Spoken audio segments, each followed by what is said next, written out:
गणपताय नमः। प्रिय भक्तजनों, आपका स्वागत है हमारे चैनल शाश्वत दृष्टि में।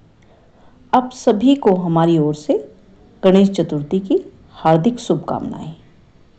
जब ज्ञान और ममता दोनों साथ हो तब जीवन वास्तव में सुखमय और संतुलित होता है। प्यारे भक्तों, गणेश जी को विघ्नहर्ता और माता चौथ को संकटहर्ता भी कहा जाता है। यह पर्व मातृत्व, भक्ति और त्याग का प्रतीक है। भक्तों, चौथ माता को और भी कई नामों से जाना जाता है।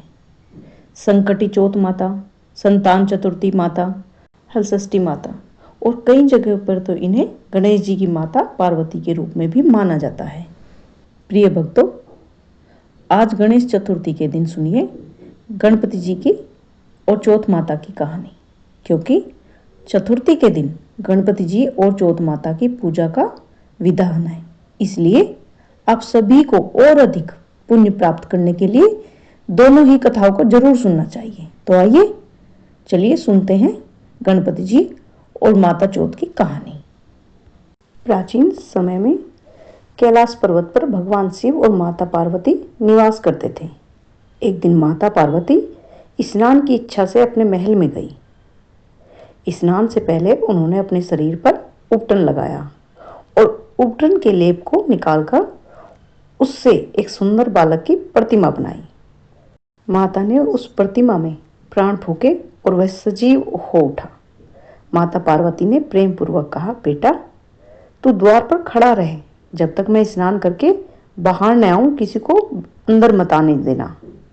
बालक ने आदेश का पालन करना शुरू किया। तभी भगवान शिव वहां आए और भीतर जाने लगे तो गणपति जी ने उन्हें रोकते हुए कहा, माता का आदेश है कि कोई अंदर ना जाए।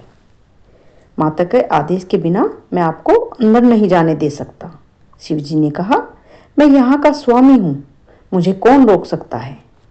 परंतु गणपति जी अडिग थे। इससे शिव जी को क्रोध आ गया और अपने त्रिशूल से उन्होंने बालक का मस्तक काट डाला। कुछ ही समय बाद माता पार्वती बाहर आई और अपने पुत्र को मृत देखकर विलाप करने लगी।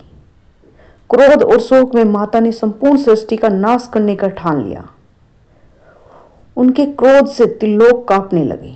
सभी देवता ब्रह्मा, विष्णु, महादेव के पास पहुंचे और प्रार्थना की, भगवान माता के क्रोध को शांत करने का उपाय कीजिए, अन्यथा सृष्टि का विनाश हो जाएगा। शिव जी ने तत्काल अपने गणों को उत्तर दिशा की ओर भेजा और कहा, जो भी प्राणी सबसे पहले मिले उसका मस्तक ले आओ। गणों को उत्तर दिशा में एक हाथी का बच्चा मिला। वे उसका मस्तक लेकर आए।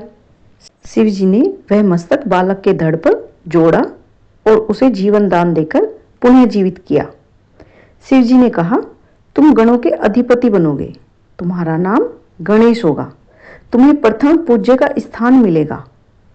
प्रिय भक्तजनों, अब ये कथा यहीं पर समाप्त होती है।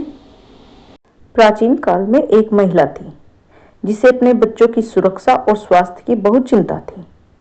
हर बार उसके बच्चे किसी न किसी बीमारी या संकट में पड़ जाते थे। वह बहुत दुखी थी और प्रार्थना करने लगी। तभी किसी ज्ञानी ने उससे कहा, यदि तू चौथ माता का व्रत श्रद्धा और निष्ठा से रखोगी तो चौथ माता उसकी संतान की हमेशा रक्षा करेंगी। महिला ने पूरे विश्वास और भक्ति से निर्जला व्रत रखा। वह दिन भर व्रत करती और माता का ध्यान करती और सभी संकटों के लिए प्रार्थना करती कि उनको दूर कर दे। ऐसे ही व्रत करते हुए उसे बहुत समय बीत गया। फिर एक रात्रि को चौथ माता प्रकट हुई और बोली, हे पुत्री, तेरी भक्ति और तपस्या से मैं बहुत प्रसन्न हूं। अब तेरे बच्चों को कोई कष्ट और संकट उनको अब छू भी नहीं पाएगा।